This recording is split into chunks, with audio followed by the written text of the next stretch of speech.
Pinagmamalaki po ngayon ang pamanuan ng MRT na wala ng bagong aberya sa kanilang mga tren.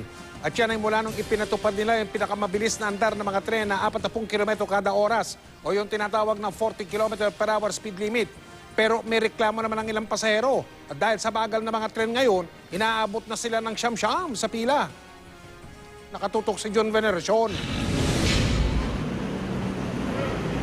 Mahaba na naman ang pila ng mga pasaherong sumakay ng MRT sa southbound ng North Avenue Station bandang alas 7 ng umaga.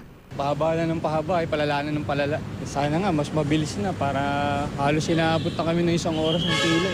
Sana naman mag-improve yung pila if ever. Tsaka sana hindi na ganito kahaba kasi hindi kami yung nahihirapan eh. Sabi ng MRT, tiis-tiis daw muna habang hindi pa tapos ang kanilang upgrade.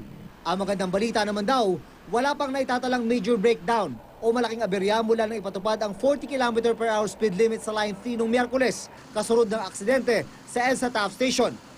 Bago kasi gawing 40 kph ang takbo, araw-araw nagkakaaberya sa linya. Sa train kasi, when you speed is a very big factor. When you reduce speed, ang daming dynamic stresses that get reduced.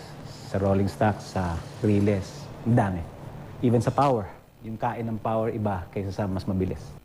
Ang 40 kph na takbo sa MRT 3 ay ipinantay lang sa kasalukuyang speed limit sa LRT Line 1. Ang LRT Line 2 lang ang tumatakbo ngayon ng 60 kph dahil mas bago ang rail system nito.